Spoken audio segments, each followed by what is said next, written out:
Con mucha alegría nos encontramos nuevamente en un nuevo culto que con mucho cariño hemos preparado para ustedes. Cada sábado es una alegría poder contactarnos con cada uno de ustedes. Su sintonía es muy importante para nosotros y también su cariño. El que es expresado por los saludos que semanalmente nos envían a nuestro canal de la Iglesia de Ñuñoa. Oremos y pidamos la dirección de Dios en esta mañana. Oremos. Padre amante y misericordioso que estás en las alturas de los cielos, santificado sea tu santo nombre. Padre amado, gracias te damos por tus cuidados, por tus bendiciones y Padre amado por todo lo que tú haces por cada uno de nosotros. En esta mañana queremos pedirte por aquellos amigos y hermanos que tal vez están pasando por algún problema de salud, algún problema de trabajo o tal vez algún problema familiar. Sé tú con cada uno de ellos. Que tu presencia esté con cada uno de ellos y que tu amor y misericordia les acompañe. Padre amado, acompáñanos también en este programa. Te lo rogamos en el nombre de Jesús. Amén. Amén. Muy bien, saludamos a Susi Tolosa desde la ciudad de Concepción, allí en la región del Biobío. A Elizabeth García de México, a Nancy Loyola, a Milka Tirado de Querétaro, en México, a Leonardo Villagrán y también de México, a Graciela Jiménez de Bucaramanga en Colombia y a todos nuestros compatriotas que se encuentran en Chile y en cada rincón del mundo. Quisiéramos contarles que en nuestra comunidad de la Iglesia de Ñuñoa tenemos varios hermanos que se encuentran delicados de salud, por lo que agradecemos que nos ayuden con sus oraciones para que el Señor les acompañe y fortalezca en estos momentos de angustia, como así también a sus familias. Un abrazo especial a Sonia Basualto y también a nuestra querida hermana Iris Pérez. Y por supuesto a todos aquellos que han puesto sus vidas a los pies del Señor. Muy bien, para alegrar los corazones los invito a cantar con mucho entusiasmo estos bellos himnos elegidos para ustedes en esta mañana.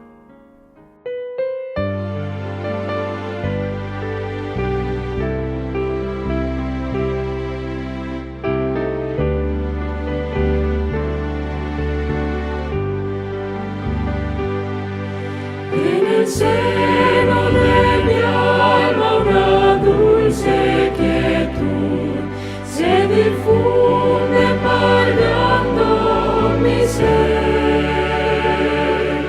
Una finita que solo podrán los amados de Dios comprender.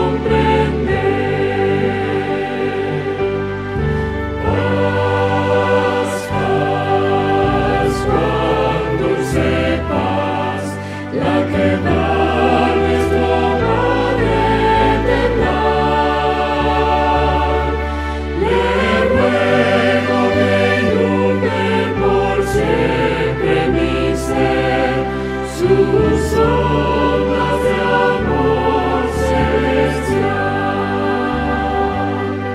Qué tesoro yo tengo en la paz que me dio, en el fondo de mi alma de estar, tan seguro que nadie quitarlo podrá, mientras vea los siglos pasar. Paz, paz, cuán dulce paz, la que da nuestro Padre eterno. Le ruego que inunde por siempre mi ser, sus ondas de amor celestial. Esta paz inefable consuelo me da, pues descanso tan solo en Jesús.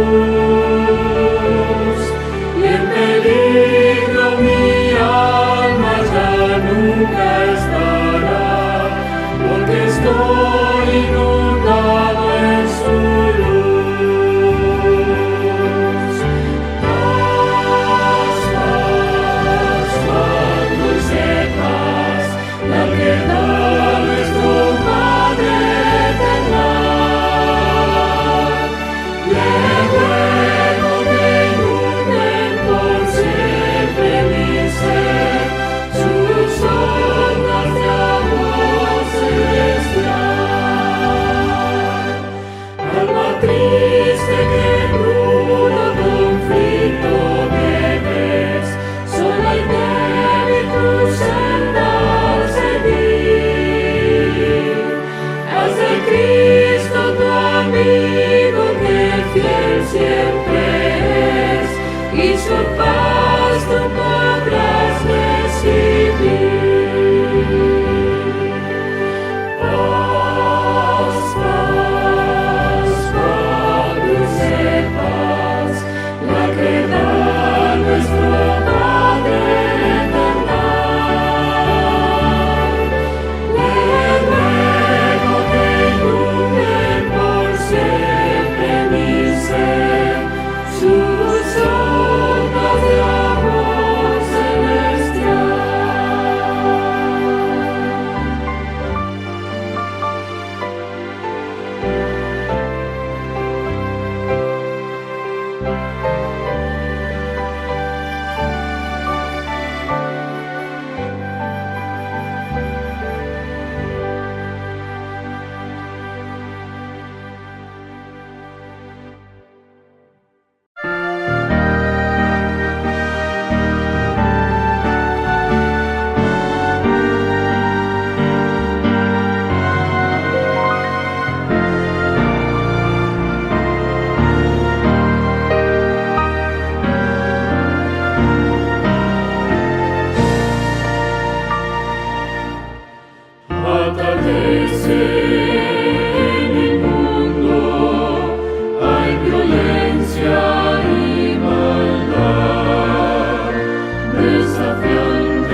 Hola, mi amigo querido, ¿cómo estás?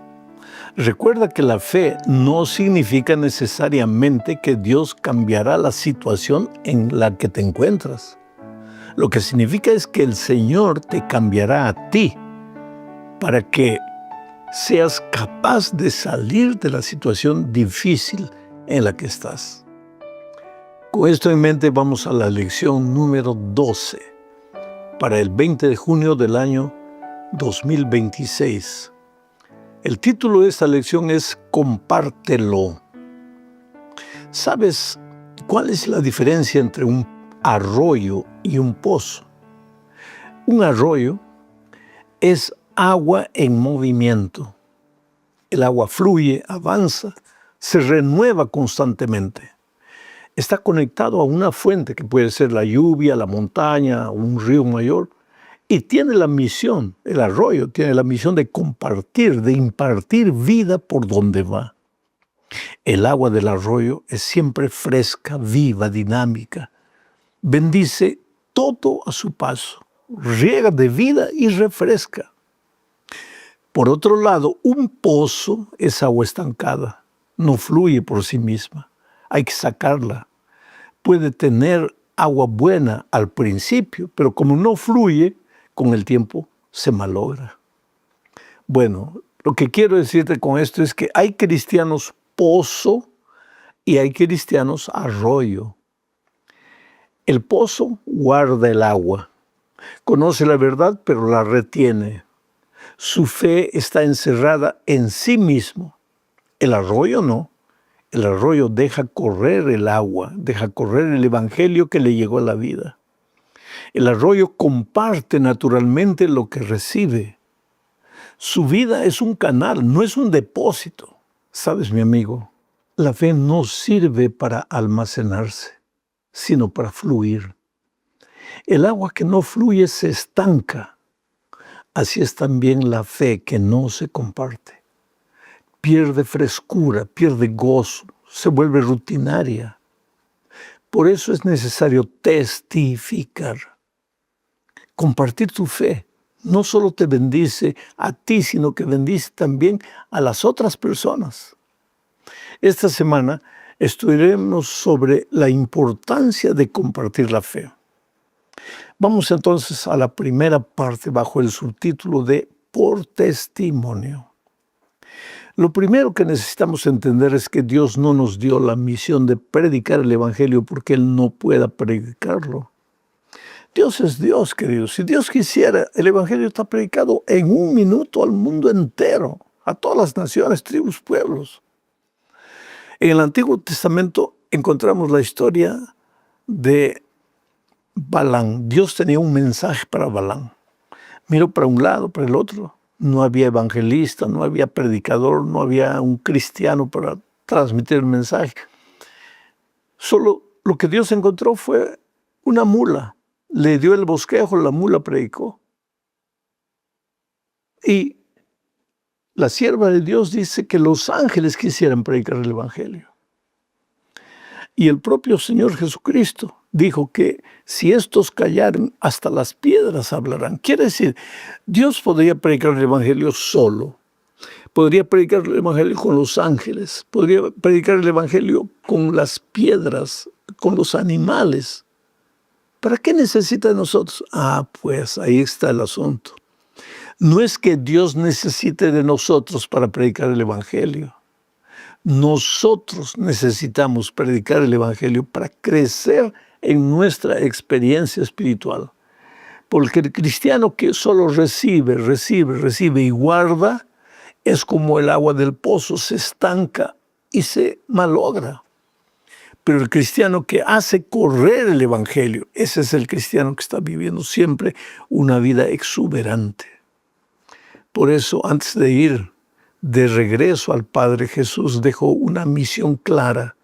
Y esa misión para sus discípulos está aquí en el libro de Mateo capítulo 28, versículos 18 al 20. Dice: Y Jesús se acercó y les habló diciendo: Toda potestad me es dada en el cielo y en la tierra. Por tanto, id y haced discípulos a todas las naciones, bautizándolos en el nombre del Padre y del Hijo y del Espíritu Santo, enseñándoles que guarden todas las cosas que os he mandado, y he aquí yo estoy con vosotros todos los días hasta el fin del mundo.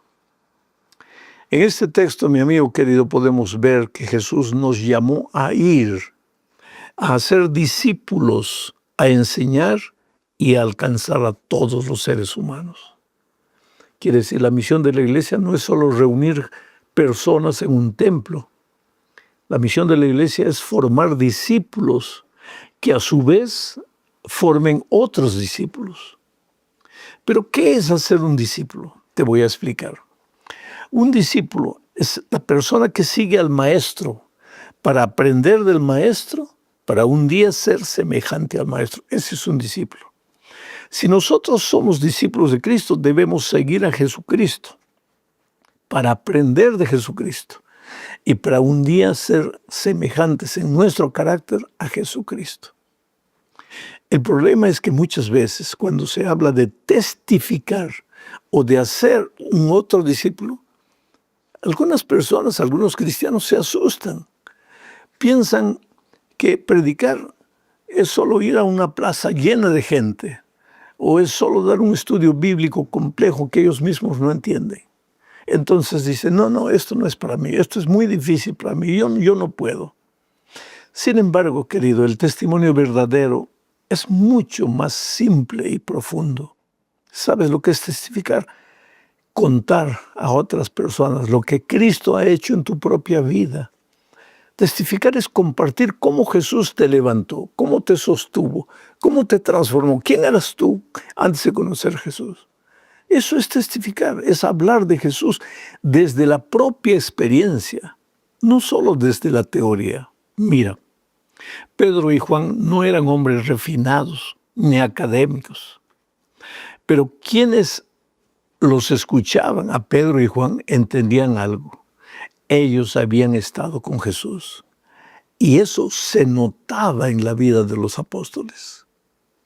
Te voy a presentar una ilustración. Una vela pequeña no hace ruido, no grita, no se impone, pero cuando está encendida, alumbra. Así también el cristiano. No siempre necesita grandes discursos, no tiene que ser un grande predicador. A veces basta con que su vida esté encendida por Cristo y Él va a iluminar el ambiente donde vive. Ahora vamos a la segunda parte de este estudio. El título es Sin fuerza, pero con poder. Y aquí te digo algo, Jesús se movía entre multitudes cansadas, heridas, confundidas. Y lo que lo impulsionaba a cumplir su misión no era la obligación, era la compasión. La Biblia dice que al ver a la gente, Jesús sintió compasión de ellos porque estaban desamparados y dispersos como ovejas sin pastor. Ahora, ese mismo amor de Cristo debe impulsarte hoy. No testificas para alcanzar un blanco. No hablas de Jesús para sentirte superior a otra persona. Hablas de Jesús porque el amor de Dios en ti no puede quedarse encerrado. Cuando estás enamorado de una persona, lo que más quieres es contar a todo el mundo que estás enamorado de esa persona. Cuando Jesús llegó a tu vida, lo que más quieres es contar a todo el mundo que Jesús llegó a tu vida. Recuerda la ilustración del arroyo y el pozo. El arroyo no produce el agua, el arroyo recibe el agua.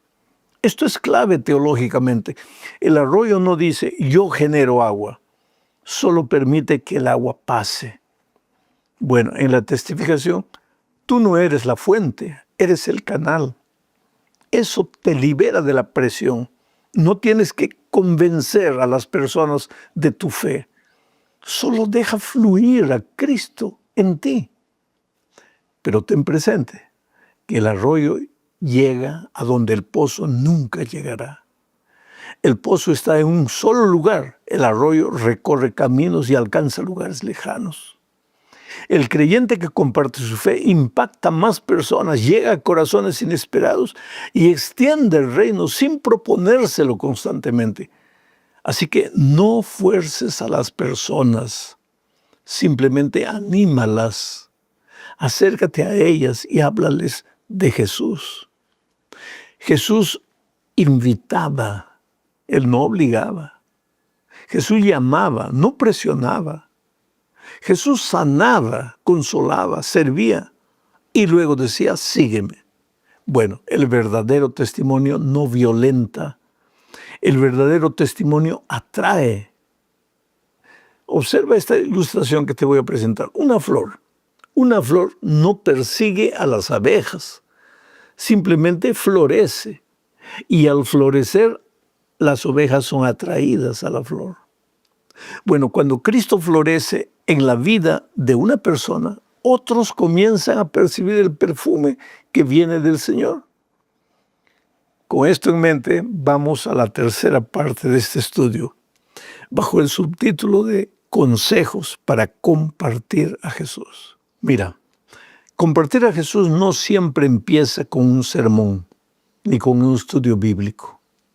La mayor de las veces empieza con una amistad, una sonrisa, un gesto de bondad, una conversación sincera o una oración ofrecida en el momento correcto. Las personas, antes de seguir a Jesús, deben querer seguirte a ti. Entonces, primero, si quieres ser un predicador del Evangelio, un canal útil en las manos de Dios para llevar el mensaje del Evangelio a otras personas, primero desarrolla una amistad real con la persona a la que deseas evangelizar. La gente necesita sentir calidez, interés genuino, cercanía. En segundo lugar, ora para que el Espíritu Santo prepare el corazón de esa persona, porque nadie puede convertir a nadie, solo Dios transforma el corazón.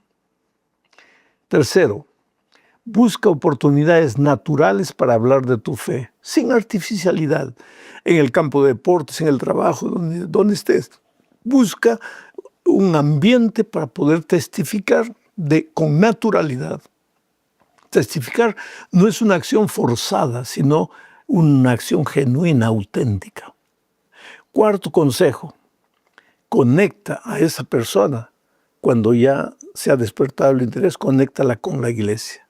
Ahora, la iglesia no debe ser solo un lugar de reunión, debe ser también un lugar de acogida, de recepción. Por eso hay que colocar en la puerta de la iglesia a las personas más amorosas, a las más auténticas en la expresión de su cariño, sin artificialidad ninguna. Las personas necesitan ser amadas y el cristiano debe amar a las personas y la iglesia debe amarlas tal como son. Quinto consejo, cuando lleguen las preguntas, porque en algún momento van a llegar las preguntas, ahí muestra cómo la Biblia responde a las preguntas de los seres humanos con esperanza, con dirección y con verdad.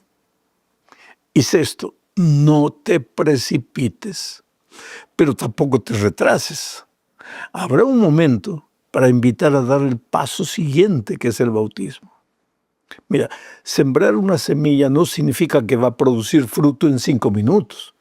Hay que preparar el terreno, hay que sembrar, hay que regar, hay que esperar. Así es también con las personas. No se trata de apurar procesos, sino de acompañarlos con amor. Bueno, sigamos con esta lección, ahora entrando a la cuarta parte, bajo el subtítulo de Un hijo errante. ¿Sabes? Pocas cosas duelen tanto como ver a alguien amado alejarse del Señor. Un hijo, una hija, un esposo, un amigo. El caso de Efraín, una de las tribus de Israel, muestra justamente eso. Un pueblo que se apartó de Dios y sin embargo el Señor no habla de ese pueblo con indiferencia. Él habla con dolor, habla con ternura. Dios reprende a Efraín, claro que lo reprende, pero también llora, recuerda, espera y llama. El mensaje es claro. Mientras Dios siga amando, siempre hay esperanza. Raquel llora por sus hijos, pero Dios le dice que no llore sin esperanza porque hay futuro, hay regreso, hay restauración posible. El texto de Jeremías 31, capítulo 15 al 17, versículos 15 al 17, es un versículo elocuente. Mira, voy a leer. Dice así: Así ha dicho el Señor, se oye una voz en Ramá, amargo llanto y lamento. Es Raquel que llora por sus hijos y no quiere que la consuelen porque ya han muerto. Así ha dicho el Señor: reprime tu llanto, Raquel, y tus sollozos. Seca las lágrimas de tus ojos porque no has trabajado en vano. Tus hijos volverán de ese país enemigo. Palabra del Señor. Tus descendientes tienen esperanza. Tus hijos volverán a su propia tierra. Oh, querido, esto cambia por completo nuestra manera de mirar a las personas que han salido de la iglesia y se han descarriado. No debemos hablar de ellos solo con frustración o con condenación. Debemos mirarlos con los ojos de Dios, con dolor, sí, pero también con compasión y esperanza. Un padre puede pasar años esperando el regreso de un hijo rebelde. Tal vez no puede obligarlo a volver, pero nunca deja de dejar la luz encendida. Así hace Dios.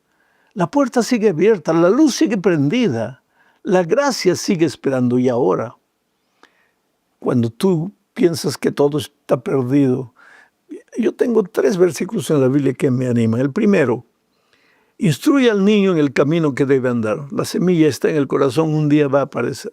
Segundo, mi palabra, dice Dios, no volverá a mí vacía. Si tú colocaste la palabra en el corazón de un niño, un día esa palabra va a producir frutos. Y tercero, echa tu pan sobre las aguas y un día lo encontrarás. Así que confía en eso. Y bueno, ahora llegamos a la quinta parte, bajo el subtítulo de recuperados. Todos nosotros hemos tenido momentos de tibieza, de caída, de enfriamiento espiritual. Pero Dios es especialista en recuperar lo que parecía perdido. Cuando alguien se ha alejado, no siempre sabemos cómo tratarlo. A veces sentimos frustración, impotencia, tristeza. Pero hay algo que nunca debemos olvidar. No podemos rescatar a otros desde la condenación. No. Solo podemos ayudarlos desde una experiencia viva con Cristo. Tu vida puede convertirse en el puente que acerque a alguien nuevamente a Cristo. Tus palabras, tus acciones, tu paciencia, tu ternura, tu ejemplo. Jesús oró por Pedro cuando estaba a punto de caer y esa oración ayudó a cambiar el futuro del discípulo. Del mismo modo, el testimonio de una vida coherente, amable, puede tocar profundamente a quien se ha endurecido al Espíritu Santo. Hay puertas que no se abren así, con golpes, pero sí se abren con una llave. El amor es esa llave. No es un amor permisivo, no es un amor débil, es un amor que refleja el carácter de Cristo. Bueno, este estudio concluye recordándonos que el amor es la base de todo testimonio verdadero. No basta con saber doctrina, no basta con tener argumentos, no basta con conocer versículos. Sin amor, el testimonio pierde credibilidad. Y recuerda, el creyente que más sirve, más crece. El creyente que más comparte a Cristo, más se fortalece espiritualmente. Y la manera más efectiva de resistir al mal es involucrarse activamente en el bien. Cuando participas con Cristo en la salvación de otros, también tu propio corazón es renovado. Volvamos a la ilustración del arroyo, pero renovado. Volvamos a la ilustración del arroyo y el pozo. El agua estancada termina contaminándose, pero el agua que corre permanece fresca. Así también la vida espiritual. Cuando recibimos y compartimos, nos mantenemos vivos. Cuando solo recibimos y nunca damos, empezamos a enfriarnos. Dar testimonio no es solo hablar de Cristo, es vivir de tal manera que otros quieran conocer al Cristo del que nosotros hablamos. Es reflejar su amor en la calle, en el hogar, en la iglesia, en las crisis, en los pequeños detalles, porque la gente quizá olvide tu sermón, pero difícilmente olvidará cómo la hiciste sentir con tu manera de tratarla. Y muchas veces la primera Biblia que alguien va a leer en su vida será tu vida. Tal vez hoy. Dios no te está pidiendo que vayas a una multitud o vayas a un país extraño a predicar el Evangelio. Tal vez te está pidiendo simplemente que seas amable con alguien, que ores por una persona, que llames a quien se ha alejado, que dejes de reaccionar con enojo y comiences a responder con gracia. Que tu vida hable de Jesús, porque nunca sabes quién te está mirando. Nunca sabes qué alma cansada está necesitando una palabra de esperanza.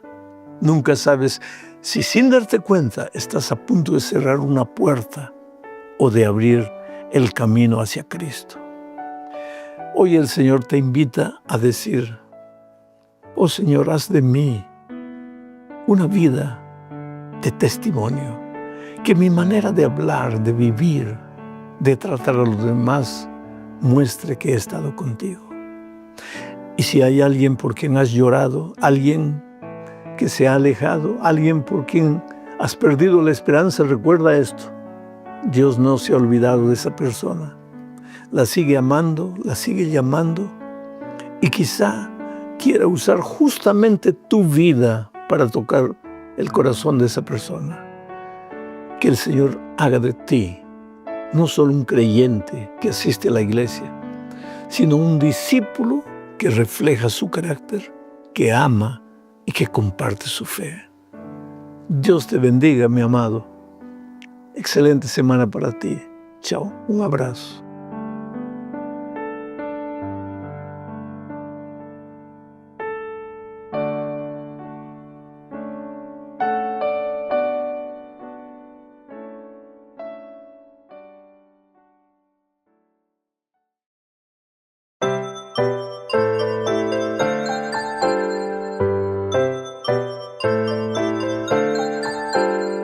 Llegó la hora de adorar al Señor. Llegó la hora de escuchar de su amor. Lindas historias nos van a enseñar a siempre en Dios confiar. Llegó la hora de adorar al Señor. Llegó la hora de escuchar de su amor. Ven, amiguito, nos vamos a sentar y bien calladitos estar, prestan atención en adoración.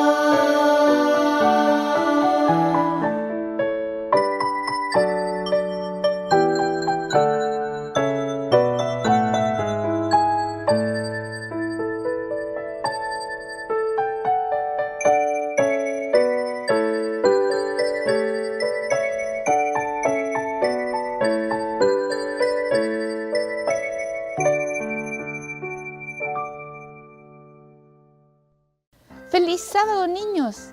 Estamos en el primer sábado de invierno. Sí, ya estamos en el pleno invierno. Y vamos a ver cuál es nuestro versículo que tenemos para hoy. Está en Éxodo 13:22.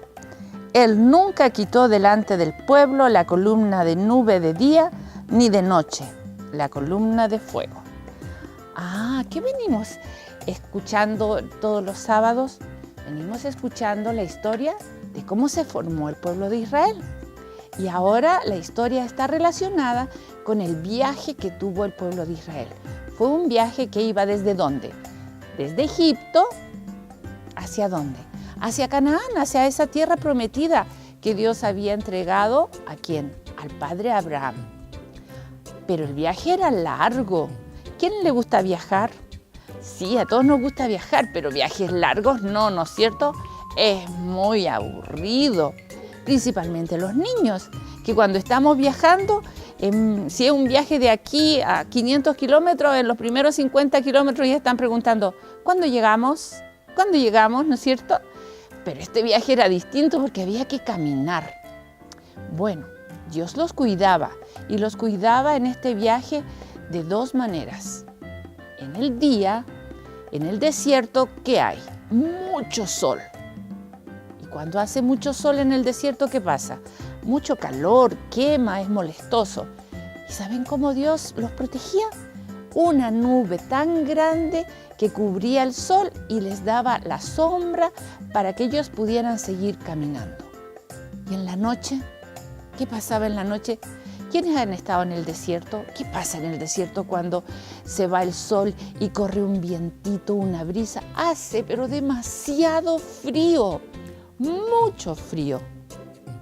Yo me sorprendí una vez cuando una persona de Calama me decía que usaban parca, porque yo pensaba que en el norte no hacía frío, pero sí en Calama, que es una ciudad que está en pleno desierto, hace mucho frío. ¿Y qué pasa en la noche con mucho frío? ¿Cómo nos abrigamos? Nos ponemos mucha frazada, mucha ropa.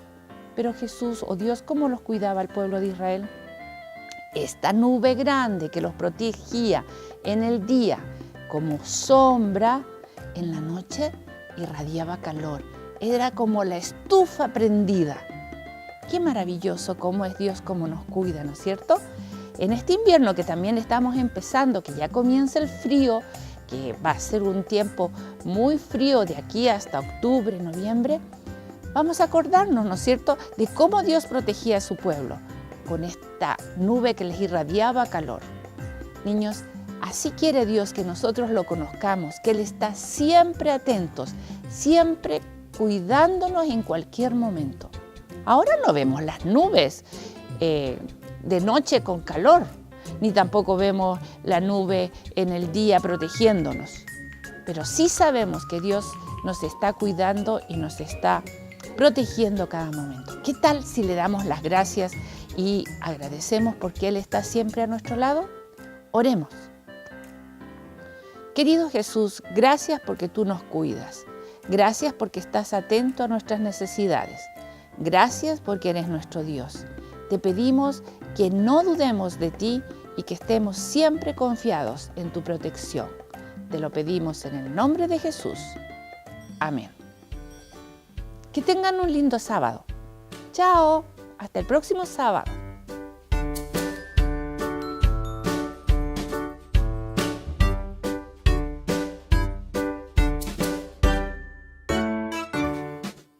El sexto día terminó, el sol se puso ya.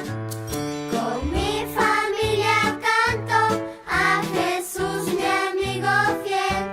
Ya dejamos todo listo, recepción del sábado es. Oh, qué feliz estoy, llegó el sábado, sí. Oh, qué felicidad, es día del Señor. Con mi familia me reúno así, disfrutando del día especial. Oh, qué feliz estoy, llegó el sábado, sí. Papito y mamita, del trabajo descansan ya, para reunirnos todos en la sala y cantar. Pronto iremos a la iglesia, porque es día del Señor. Oh, qué feliz estoy, llegó el sábado, sí.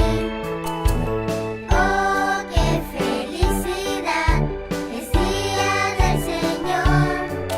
Con mi familia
Oh Jehová, Dios de los cielos, ¿quién como tú, mi Señor?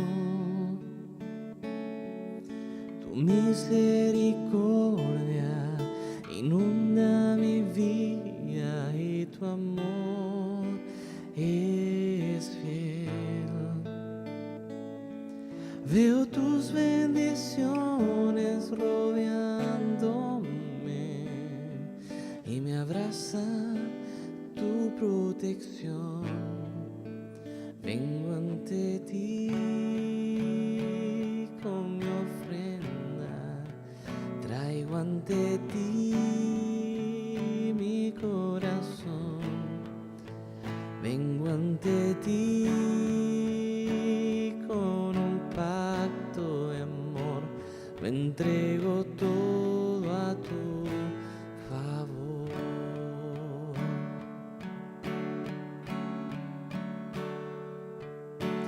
Oh Jehová, me has dado la vida, mi tiempo lo entrego a tus pies. Pastor de mi alma, ya nada me falta, todo suples, Dios.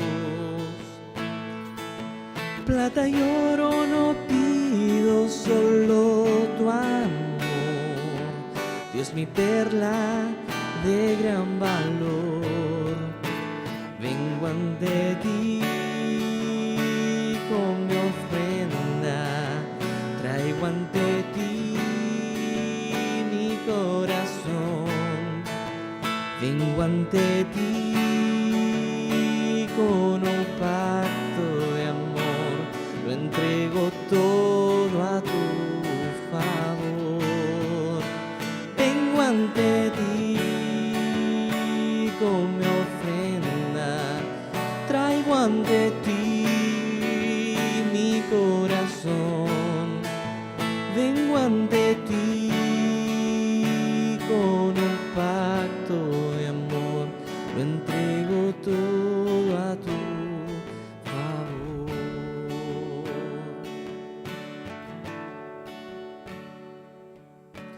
Oh Jehová, Dios de los cielos, ¿quién como tú, mi Señor?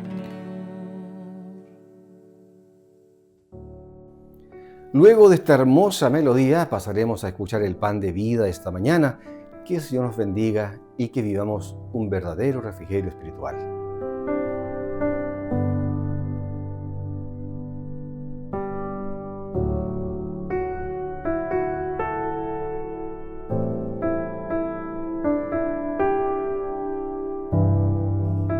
Queridos amigos, para mi esposa y para mí es una emoción grande volver a encontrarnos en este lugar que fue nuestro puerto de acogida cuando llegamos de la vieja Europa, cuando éramos jóvenes, teníamos cabellos y llegamos aquí, en este mundo maravilloso, el nuevo mundo, pero también con estos otoños grises, ¿verdad? En medio del mundo anglosajón, de aquellos tiempos era mucho más que ahora, nos encontrábamos como gallinas en corral ajeno. Entonces encontramos refugio en esta iglesita, en esta iglesia donde por lo menos unas horas a la semana podíamos cantar nuestros himnos, leer nuestra Biblia, no en la versión del rey King James, sino en la de la Reina Valera, y hasta podíamos conseguir la impresión de que también el español podía ser un idioma loable. Loable quien lo hable. Fue un privilegio para mí que el pastor Luis Leonor cometiese el atrevimiento y el acto de fe de aceptar mi nombramiento como anciano en esta iglesia. Y les aseguro que en los años que trabajé con él, que fueron casi 4, aprendí mucho más de teología pastoral que en muchos años del seminario. Para mí es una gran alegría estar aquí. Mis hijos estaban en otras escuelas sabáticas, pero querían venir al culto siempre a la Hispana, porque había un joven que les contaba unas maravillosas historias, las historias del huevo del trueno, que se llamaba John Wesley Taylor, y que hoy está ya nombrado para ser el nuevo rector de esta facultad. ¿Quién me iba a decir a mí que un jovencito acompañado de su flamante y guapísima esposa llamado Ricardo Norton sería después mi jefe en esta misma universidad? Las cosas han cambiado, pero me alegro mucho de que esta iglesia hispana siga aquí, realizando su misión en un mundo cada vez más complejo. El tiempo de Dios, estamos hablando de cosas de hace muchos años. Fíjense si hace años que hace más de 40. El tiempo de Dios y el nuestro. Cuando pensamos en lo que hemos vivido, pues nos quedamos sorprendidos. Y coincide que hoy, precisamente, han pasado tantos años que hoy cumplo aquí 80. Sí. Es un raro privilegio, ¿no? Los días de nuestra vida son 70. En los tiempos bíblicos ya era una buena esperanza de vida. Y dice que aún a los más robustos son 80. Yo no creo que sea de ellos, pero en fin, yo todas las mañanas agradezco a Dios el privilegio de seguir, que siga en vida y que siga en plena forma, que pueda todavía valerme por mí mismo e incluso pueda seguir enseñando y escribiendo y predicando la palabra de Dios. Sí. Mi oración esta mañana, así es como yo celebro mi cumpleaños, es pidiéndole a Dios, enséñame a contar nuestros días de modo que tragamos al corazón sabiduría. Dios ha prometido que va a resolver los problemas de este mundo. Y hay muchas profecías que tienen que ver con tiempo en la Biblia, pero el tiempo de Dios es igual que el nuestro. Durante muchos años mi esposa y yo hemos vivido, en realidad yo 11, ella 10, en esa bellísima ciudad de Berna, donde la división euroafricana tiene su sede. Y esta foto que les enseño, esta torre de reloj, tiene uno de los relojes astronómicos más antiguos del mundo, donde, fíjense ustedes en qué años, en 1400 y muy poco, ya existía esa torre y ese reloj, cuando aquí en todas las Américas todavía no habían descubierto que existía Europa. ¿De acuerdo? Sí, este edificio es el más antiguo de la ciudad y que está construida casi toda en el siglo XII, es decir, hace casi 1000 años que fue construida aquella ciudad y se conserva así de bonita. Con el complejo de este reloj, pues este es uno de los lugares más emblemáticos de toda Suiza y es Patrimonio Universal de la UNESCO. Pues muy bien, muy cerquita, la continuación de esa calle, vivíamos nosotros 10 años. Este reloj, ¿por qué lo recuerdo? Pues porque pretendía marcar el tiempo del universo. Estaba concebido a partir de la idea copernicana, todo girando alrededor del Sol. Entonces, este reloj no solamente contaba las horas, sino también las posiciones relativas al Sol, a la Luna, las constelaciones del zodiaco, anunciaba las fiestas, etcétera, etcétera. Por eso la gente, todavía en los tiempos en que nosotros vivíamos allí, la gente le llamaba el reloj del cielo y de alguna manera pues casi el reloj de Dios. Este reloj, miren, la calle, es una calle muy bonita, porticada, ¿verdad? Coincide que muy cerquita de ese reloj, aquí a la izquierda, justamente en este mismo lado, vivió el joven Albert Einstein varios años. Los años en que él escribió su teoría de la relatividad.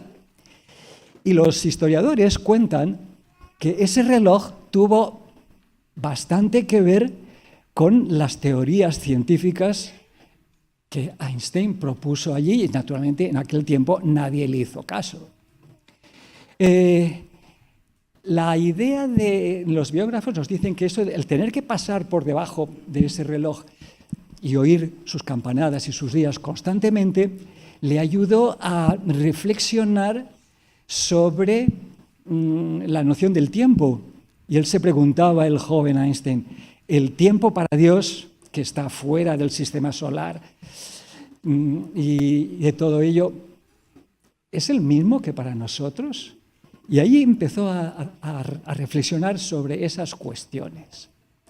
La manera de contar nuestro tiempo humano depende de nuestra posición en el sistema solar y en esta historia, ¿verdad que sí? Es decir, nosotros contamos, hemos calculado, hemos dividido la vuelta que da la Tierra en 12 horas y así lo hacemos, pero esto es muy relativo, ¿no? Es decir, en los años los contamos a partir de toda una vuelta de la Tierra en torno al Sol, pero ¿cuándo empieza y cuándo termina? Nosotros aquí estamos, el año lo empezamos el 1 de enero, pero en otros cálculos de otros calendarios, pues, ¿quieres leer, Sonia, los otros calendarios cómo cuentan?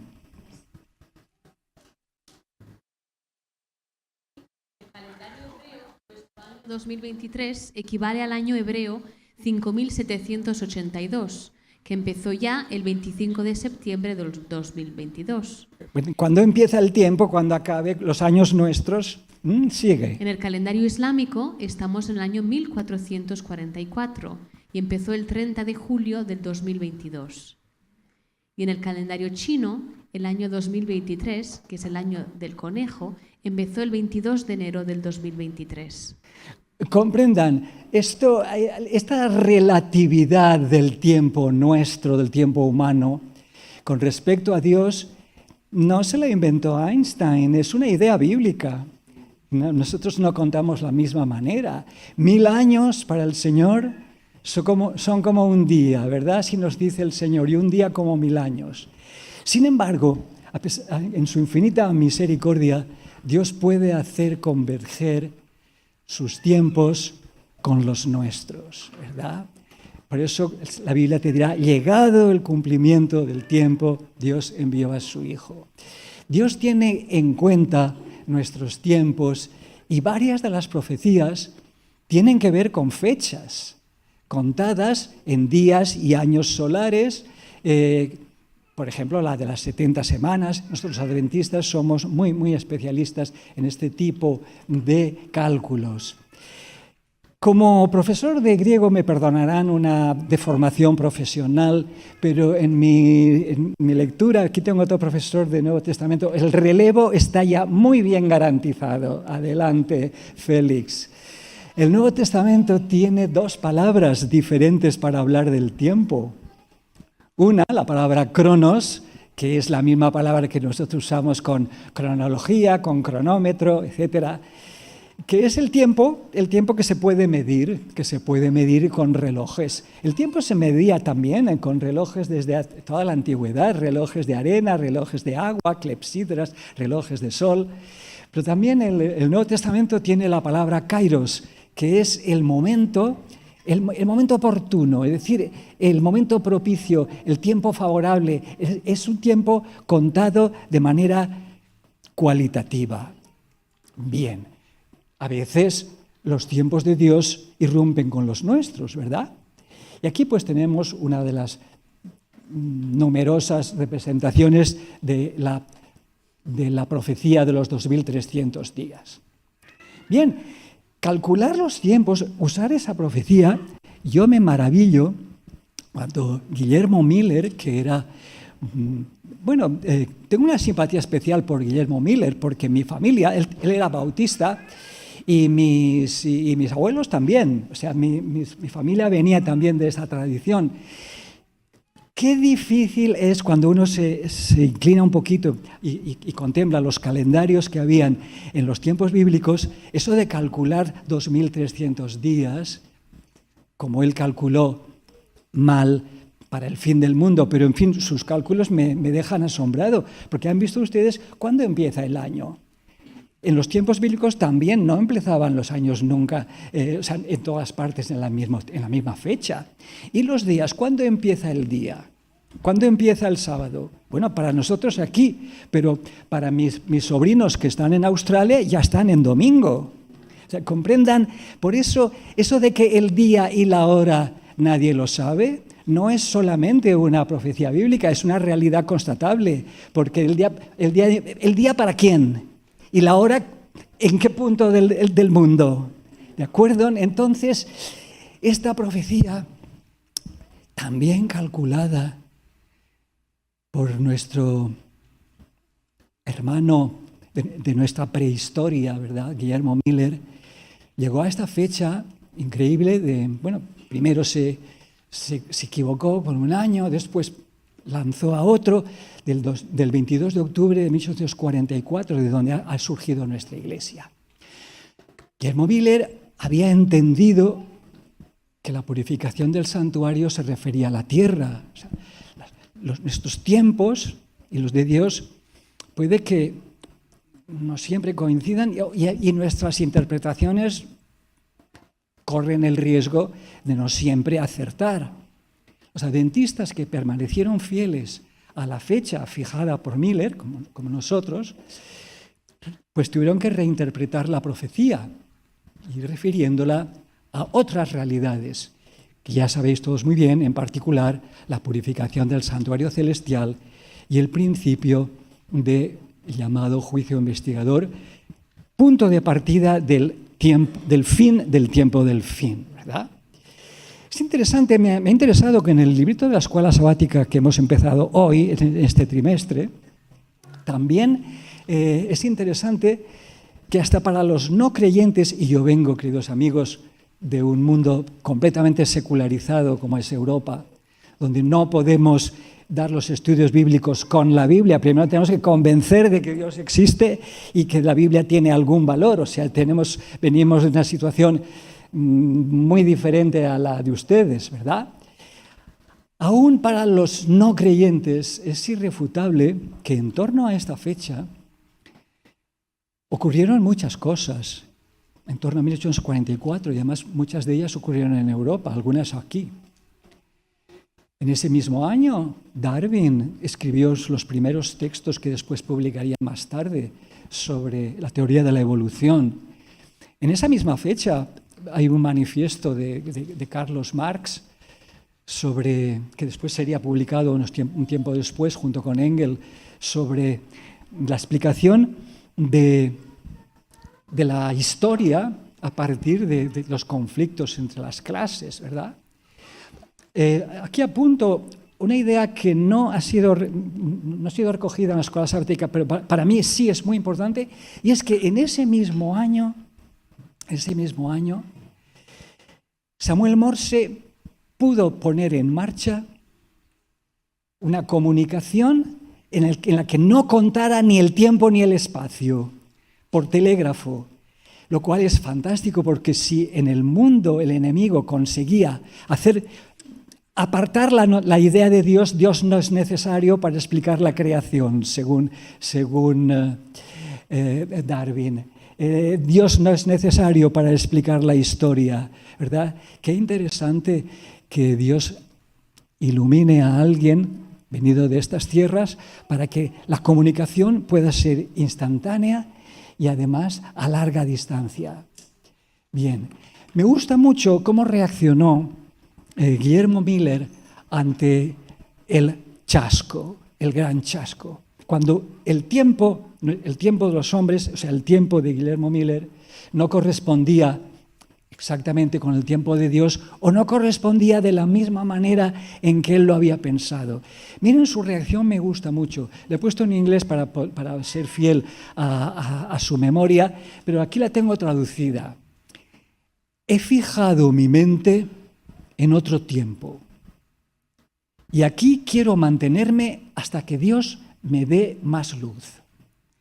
Y ese tiempo es hoy. Hoy hasta que Él venga. ¿Qué les parece? Qué interpretación estupenda, ¿verdad que sí?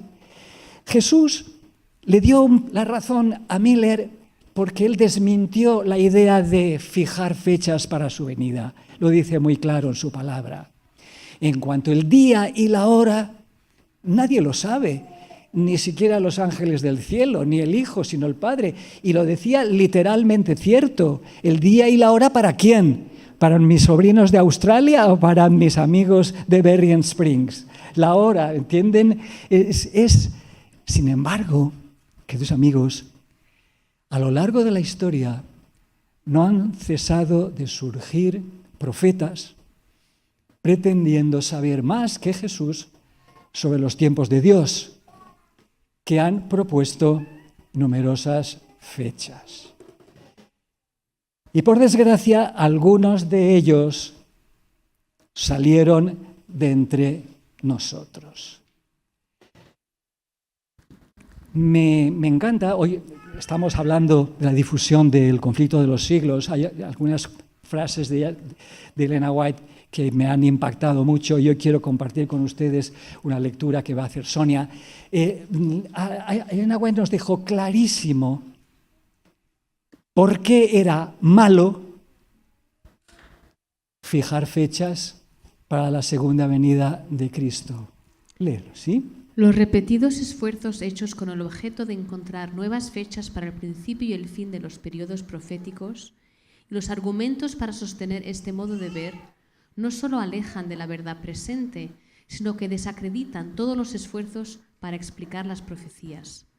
Cuanto más a menudo se fije fecha para el segundo advenimiento y cuanto mayor sea la difusión recibida por una tal enseñanza, tanto mejor responde a los propósitos de Satanás. Una vez transcurrida la fecha, él cubre de ridículo y desprecio a quienes la anunciaron y echa oprobio contra el gran movimiento adventista. ¿Qué les parece? Clarísimo, ¿verdad? Parece mentira que personas que todavía invocan, pretenden respetar la memoria de Elena White, no hacen caso a frases tan claras como esta. ¿Sí? Leemos una más. No hemos de enfrascarnos en especulaciones en cuanto a los tiempos y las sazones que no ha revelado Dios. Jesús ha dicho a sus discípulos que velen, pero no fijándose en una fecha definida.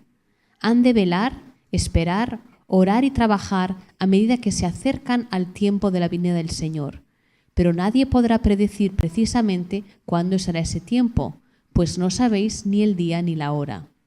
No podréis decir que Cristo vendrá dentro de 1, 2 o 5 años. Tampoco debéis posponer su venida, diciendo que quizá no se produzca ni en 10 años ni en 20 años.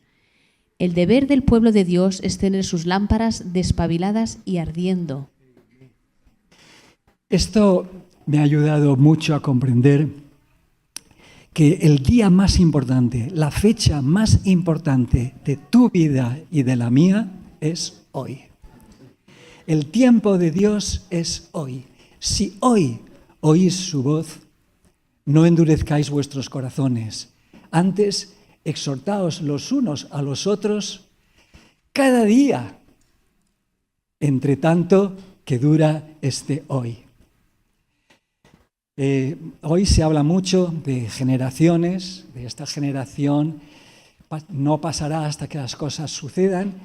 Y es así, queridos amigos. Yo no voy a entrar, desde luego no quiero meterme a discutir ninguna de las teologías que circulan, porque entiendo que deben estar muy bien intencionadas y que Dios nos inspirará para ver qué debemos hacer con ellas. Pero es que esto es irrefutable, queridos amigos. Estamos viviendo todos, ustedes también y yo, la última generación. Porque ¿qué última generación tienen que esperar los que están muriendo hoy en los hospitales aquí en este país? Los miles que están muriendo cada día en estos hospitales por cualquier tipo de enfermedades o de accidentes del corazón, de los miles que están muriéndose de hambre en África hoy. ¿A qué generación pertenecen? Los que van a morir hoy en la guerra entre Ucrania y Rusia. ¿Qué generación voy a esperar yo si Dios quiera que no, ¿verdad? Alguien loco viene utilizando el derecho al uso de armas por las calles de esta ciudad al salir nosotros mismos de la iglesia. O se equivoca alguien con los misiles y nos caen donde no debieran. Comprendan, ¿qué otra generación deberíamos esperar entonces para empezar a poner nuestras cosas en regla con Dios? Quiero contarles un testimonio vivido por mí cuando empezaba mi trabajo en la iglesia. Yo empecé mi ministerio en Francia. Mi primer trabajo para la iglesia fue ser profesor de español en Francia. Y bueno, en aquella época España todavía teníamos un dictador, Franco. Nuestras actividades públicas estaban muy restringidas. Sería impensable abrir un colegio, pero a mí me desafiaron la invitación de dejar un trabajo maravilloso en un país rico y en paz, que era entonces Francia, y ir a España, a un país donde la iglesia, o sea, lo que íbamos a hacer era ilegal. Teníamos que abrir un colegio clandestino y, sin embargo, pues me pareció a mí que ese era el tiempo en que tenía que ir.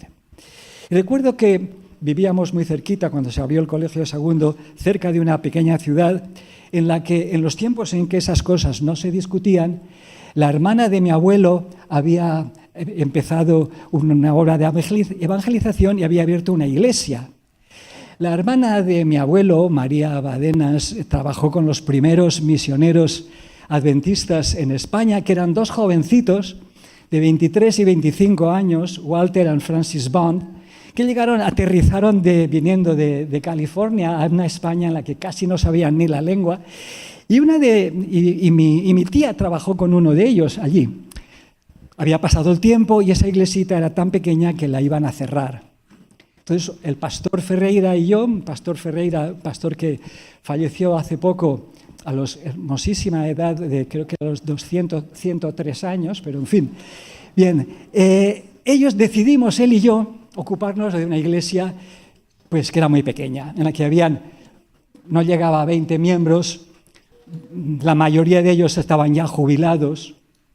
Recuerdo el desafío que para mí representaba, joven, intelectual, con muchos proyectos de vida, ocuparme de una iglesita moribunda en la que solamente había una familia normal diríamos, dentro de lo que cabe en esta palabra, y donde yo tenía que ir a buscar a mis miembros de iglesia para poder tener a alguien a quien hablar.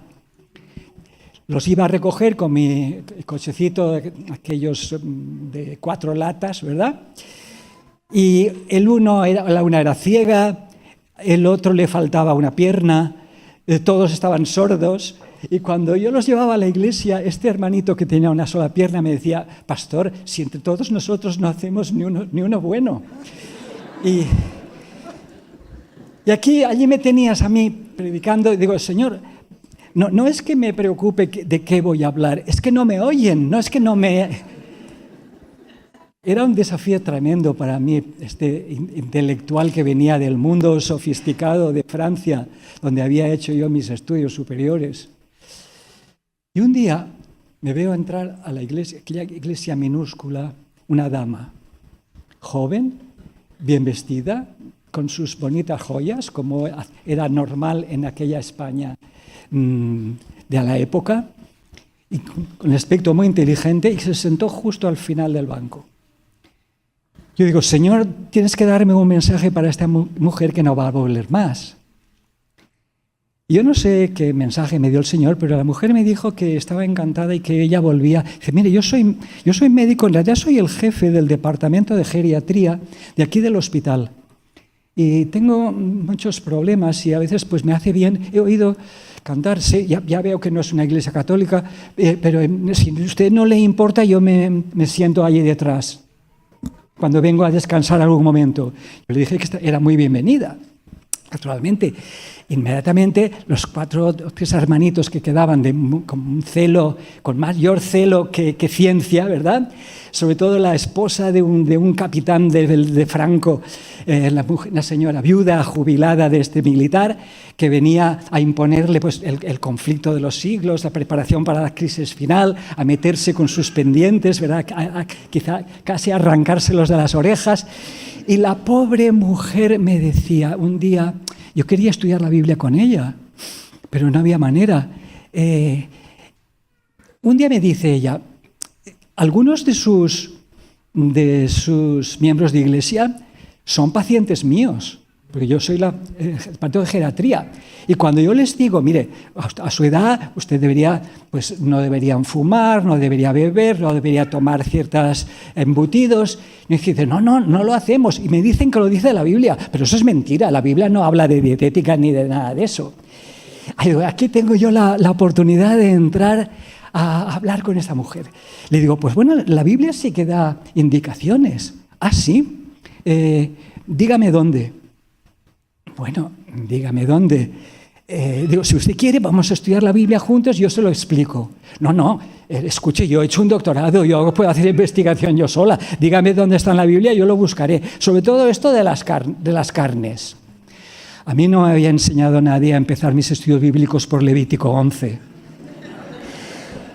Y le digo, mire señora, esto de las carnes está en Levítico 11. Ah, muy bien. Yo no me tocaba la camisa en el cuerpo cuando el sábado siguiente ella llegó y le pregunto, ¿ha leído usted Levítico 11? Dice, no, he leído todo el Levítico. Y digo, ¿y qué? Dice, pues mire, estoy intrigada porque ¿cómo me garantizan que esta Biblia es antigua? Porque miren, todo esto de las cuarentenas, el quemar la ropa de los enfermos, el lavarse las manos siempre que uno toca a un animal muerto. Esto, en medicina sabemos muy bien que solo se descubrió en el siglo XIX con Pasteur, los microbios, los virus. Esto no puede ser muy antiguo. Digo, mire señora, sí que es muy antiguo la Biblia. Traiga usted la Biblia que quiera, católica. Entonces, ella me dice, ay, mire, sí, me gustaría estudiar, pero es que lo que a mí me dicen sus miembros de iglesia no me interesa. Me traen aquí el conflicto de los siglos, lo que va a pasar dentro de, quién sabe el tiempo que sea. Preparación para la crisis final.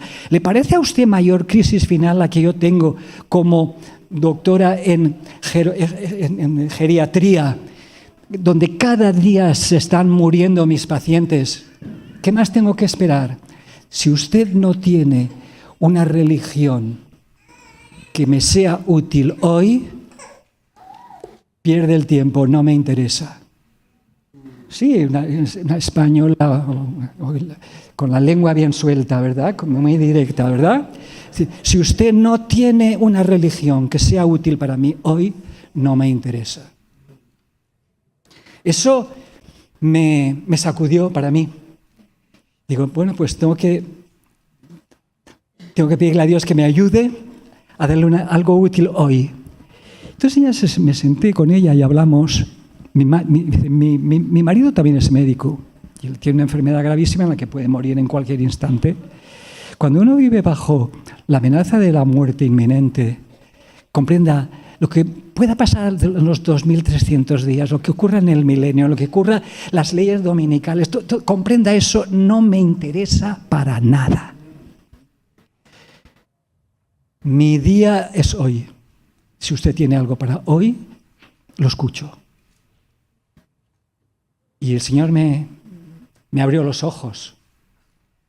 Me abrió los ojos, me quitó una venda quizá demasiado elaborada de fechas y de cálculos y de calendarios y de cosas esperando cosas que pasen unas tras otras según unos cálculos muy elaborados y que yo respeto muchísimo. Pero me dijo, la gente con la que tú hablas necesita otra cosa y esa cosa la necesita hoy. Entonces, hablando con ella, pues mire, hoy lo que Dios le puede ofrecer es su ayuda, su mano, la oración. Orar, es decir, el Señor le va a escuchar. ¿Pero cómo me va a escuchar a mí? Tendré que pasar por la Virgen o por los santos, le decía la pobrecita. Y yo le digo, Dios la va a escuchar, Dios nos escucha. Y así empezamos, así empezó mi estudio bíblico con esta persona.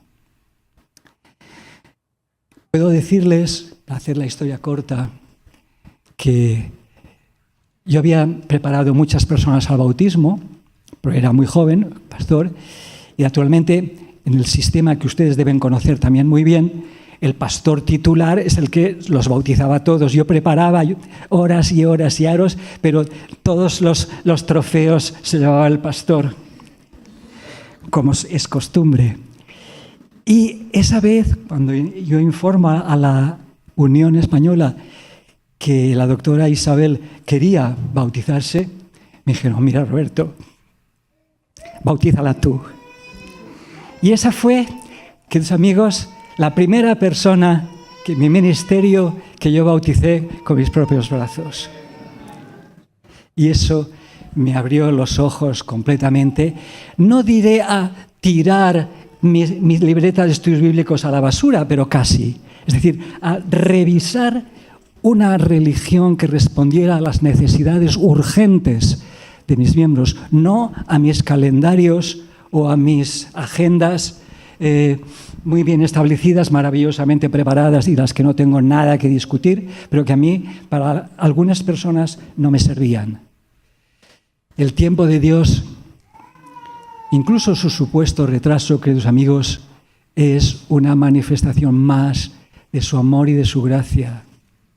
El Señor no retarda su promesa como algunos la tienen por tardanza, por muchas explicaciones que nos inventemos para explicarla, sino que es paciente para con nosotros, no queriendo que ninguno perezca, sino que todos procedan al arrepentimiento. Por eso la indicación de Jesús no es calculen fechas o fíjense en leyes como esta, como la otra, sino es velad, porque no sabéis el día y la hora en que el Hijo del Hombre va a venir.